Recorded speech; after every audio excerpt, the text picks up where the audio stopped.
ازيكم عاملين ايه؟ يا رب تكونوا بخير وفي احسن حال. كل سنة وانتم طيبين وبخير يا رب، وعيد سعيد علينا وعليكم ان شاء الله. معلش بقى انا جيت لكم متأخر. انا عارفة ان انا مقصرة معاكم، وعارفة ان انا ما كنت وعداكم ان انا اعمل في رمضان وصفات كتير، وان انا اصور معاكم واعمل اكلات كتير. بس معلش والله انا بعتذر منكم ان رمضان دوت انا ما اعرفش. انا فعلا كنت ناويه ان انا اعمل معاكم وصفات كتير واصور معاكم اكلات كتير، بس انا رمضان دوت كنت مضغوطه جدا وكنت زلهم، لان الوقت في رمضان قصير جدا. طبعا انتوا وحشتوني جدا و... وانا طبعا نزلت الفيديو اللي انا صورت فيه وطلعت، كان اول ظهور ليا، وشفت كلامكم الجميل ودعمكم ليا الحلو، والناس المشتركين الجداد حابه ارحب بيهم. مرحب بيكم، نورتوني شرفتوني في قناتي. والناس الجميله اللي كتبت لي كومنتات حلوه، انا بشكركم جدا ان انتوا كتبتوا لي كومنتات حلوه جدا، وبشكركم على كلامكم الجميل. وانا مبسوطه جدا ان في هو الكومنتات ناس مش كتير كتبت لي، بس تقريبا 30 كومنت او حاجه 30 كومنت، بس كلامهم كله جميل جدا. وحابه اشكر الناس الجميله اللي كتبت لي في الكومنتات دي، اللي هم من دوله قطر، الدوله الجميله. دوله قطر دي دوله جميله جدا، انا بحبها قوي. دي البلد دي انا زرتها قبل كده ورحتها. بلد جميله، شعبها شعب جميل، شعب محترم، ناس عندها رقي. وحابه اشكر الست الجميله القطريه ام عبد الله اللي تواصلت معايا وكلمتني وقالت لي انا كنت بتابع القناه عندك، بشوفها وكنت نفسي جدا ان انا اشوفك، ولما ظهرتي على القناه انا مبسوطه جدا ان انا شفتك، انا حبيتك جدا.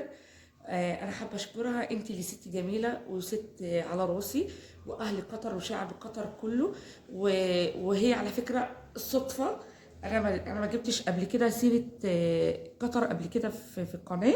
هي صدفه ان الست الجميله ديت شافتني وحبتني، والصدفه بقى ان انا رحت البلد دي قبل كده، وان اهلي اصلا اكتريتهم عايشين هناك. وانا بحب البلد دي جدا، بلد جميله، بلد شعبها طيب محترم راقي. فانا حابه اشكرك تاني يا ام عبد الله من خلال الفيديو بتاعي دوت. ربنا يخليكي يا حبيبه قلبي، وكل سنه وحضرتك طيبه، وانا شرف ليا ان انتي اصلا تشوفي قناتي. ربنا يجازيكي كل خير، كل سنه وحضرتك طيبه. انا قلت بقى ايه، اطلع معاكم الفيديو دوت، احكي معاكم واتكلم معاكم شويه، انتوا وحشتوني جدا جدا جدا. وقلت اتكلم معاكم واقول لكم ان انا كنت مقصره في حقكم. بس ان شاء الله هعوضها لكم بعد رمضان، ان شاء الله بعد العيد. هعوضها ليكم وهصور لكم ان شاء الله، ربنا بس يقدرني ويقويني. وفي ناس برضو طلبت مني في الكومنتات وقالت لي ان انت بتقولي ان انا مش هعمل غير محتوى طبخ بس، ليه؟ احنا عايزين نبقى معاكي في كل حاجه. يعني فلوجات، خروجات، مش فيديوهات مشتريات. فاحنا يعني يعني عايزين تبقي معانا في كل حاجه. تمام. فان شاء الله باذن الله انا هبقى عند حسن ظنكم، وان شاء الله هبقى معاكم، ربنا يقدرني. انا عارفه ان انا اهملت في القناه كتير جدا. انا لو كنت اهتميت بالقناه ديت من زمان، انا كان زماني دلوقتي القناه عندي عليت وكبرت بيكوا طبعا، ان انتوا يعني تكبر بيكوا انتوا اسرتي التانيه ان شاء الله. فباذن الله ربنا يقدرني ويقويني ان انا ما اهملش فيها تاني، وان انا استمر واعمل لكم فيديوهات وانزل لكم وصفات جميله تستفادوا منها. ولو انتوا عايزين زي ما انتوا طلبتوا مني ان انا اعمل لكم فيديو مشتريات، مثلا في السوبر ماركت بشتري حاجه، ان شاء الله باذن الله هعمل لكم الفيديوهات اللي انتوا عايزينها ان شاء الله باذن الله. هنا بقى معايا طريقة الترمس بقى هنعملها بتاعة العيد، كل سنة وانتم طيبين. هنا طريقة الترمس وطريقة السوداني هوريكم، دي طريقتي انا اللي بعمله بيهم، هتعجبكم ان شاء الله. هنا معايا الترمس هسلقه. هنا الاول هنبتدي بالوصفة بالسوداني. انا بحب اعمل السوداني زي اللي احنا بنجيبه من المقلة، بيبقى مملح وعليه ملح. لو انتوا يعني جبتوه قبل كده، انا بعمله بطريقتي بقى كده في البيت. بجيب هنا معايا السوداني بحطه في الصينيه واسعه، وبجيب ميه وببدا ارش عليه الميه. طب ليه بترش عليه الميه؟ عشان لما اجي ارش عليه الملح يمسك على السودانيه. هنا ببدا ارشرش واحده واحده كده زي ما انتم شايفين بالشكل ده كده، وبعد كده هبدا اقلبه كويس جدا عشان كله يبقى دخل فيه ميه، وهبدا اجيب الملح وهبدا ارش الملح على السوداني على بعد من الميه اللي انا رشيتها. هبدا هنا بقى اقلب السوداني، اجيب اللي تحت فوق عشان يبقى كله زي بعضه، كله عليه ملح وكله جه عليه ميه زي ما انا وريتكم كده اهوت بالشكل ده كده، وابدا افرده تاني اهوت، وهجيب برضو حبه من الميه وابدا ارشرش كده رشاشه بسيطه، ما تكتريش يعني، ما ترشيش ميه كتير، يا دوبك زي ما انت شايفه بالشكل ده كده رشاشه بسيطه. وبعد كده هجيب الملح برضو وابدا ارش برضو، ما تحدقهوش قوي، رشه يا دوبك بسيطه كده من الملح، بتديله طعم حلو وبيتحمص معاكي في الفرن بيبقى حلو قوي.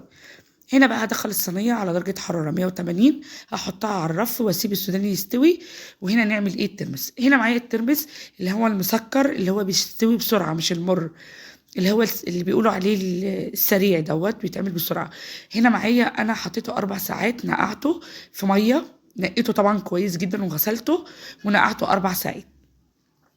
وهنا بقى حطيته على البوتاجاز، حطيت عليه ميه نظيفه وحطيته على البوتاجاز، هديله بس غلوتين. اول ما يبدا يغلي غلوتين كده هطفى عليه، هتمسكي القشره بتاعته كده تحسي ان هي طلعت معاكي بسهوله، تعرفي ان هو كده خلاص عشان ما يتهريش. هنا بقى الترمس اهوت بعد ما اتسلق وغسلته كويس جدا من الميه بتاعت السليق، وحطيت عليه ميه نظيفه من الحنفيه اهي بالشكل ده كده، وحطيت عليه حبة ملح. الترمس بيتاكل على طول، التاني بيقعد اسبوع، انما بيتاكل على طول، عشان كده بيقولوا عليه اللي هو المسكر اللي بيستوي بسرعة. هنا بقى حطيت عليه ملح بس، ما حطيتش عليه اي حاجة تانية عشان ده هحتفظ بيه في التلاجة. هنا بقى العلبة ديت هنعملها بقى ترمس زي بتاع بره اللي احنا بناكله على الكورنيش او بناكله بره واحنا خارجين. هاخد حبة في علبة عندي بلاستيك عشان اعينها في التلاجة ديت، اخد منها عشان مش هبوظ الكميه كلها اهوت. هبدا بقى احط حبه معايا في العلبه اللي بتاعت التلاجة، واحط عليها حبه من الميه برضو، وهبدا بقى اجيب معايا هنا ملح وكمون وشطه، دي حسب حريتك الشطه، لو مش عايزه تحطي براحتك، بس احنا بنحبه مشطشط زي اللي احنا بنجيبه من بره. هبدا بقى اقلبهم كده كويس مع بعض، كمون والملح والشطه. معلش انا صوتي متغير شويه، عندي برد شويه عفوا. هبدا بقى يعني اخلطهم كده، وليمون، حطيت برضو ليمون بس معرفش ما جاتش معايا في وانا بصور، حطيت الليمون. وهبدا بقى العلبه ديت هخليها ناخد منها ناكل منها، دي بتاعت الاكل اللي احنا ناكل منها، بس مش يعني مش هحط على الكميه التانية دي بس. هنا بقى خلاص كده الترمس معايا كان خلص، والسوداني خلاص كنت قربت اطلعه من الفرن كان استوى. هنا بقى هاخد حبه في للتقديم اهوت، حلو قوي طريقته هتعجبكم، جميله جدا، جربوها وهتعجبكم ان شاء الله اهوت. هبدا بقى احط الترمس، وهاخد بقى حبه من الميه المتشطشطه الجميله اللي هي فيها الكمون والملح والشطه. هبدا بقى احط عليه حبه كده عشان احنا بنحبه ولو عايزه تعصري ليمون كمان اعصري، بس انا عصرت ليمون الاول. هنا خلاص بقى السوداني معايا كنت طلعته من الفرن، والترمس اللي احنا هناكل منه اللي هو بالمشطشط. هنا بقى السوداني كنت بوريكي هنا السودانيه، بصي الملح جميل عليها من بره. هتقولي طب ايه الفكره ان انت حاطه عليها ملح ومن جوه وهي مش هتستفاد حاجه؟ لا، لما بتيجي تكسري السودانيه كده ببقك بتحسي بالملح بيها، بتبقى طعمها حلو قوي. هنا بقى السوداني كنت بوريه لكم، بقول لكم بصوا ولا محروق ولا مستوي قوي زياده عن اللزوم، السوا بتاعه جميل، لونه بامبا وجميل معايا كده. خلاص انا خلصت الترمس والسوداني. كل سنه وحضراتكم طيبين، وان شاء الله يكون يا رب الفيديو عجبكم. كده الفيديو بتاعنا خلص خلاص، يا رب الفيديو يعجبكم. لو اول مره تشوفوني انا اسمي ايمان، متنسيش تشتركوا في القناه وتفعلوا الجرس عشان يوصلكم كل جديد. باي باي، اشوفكم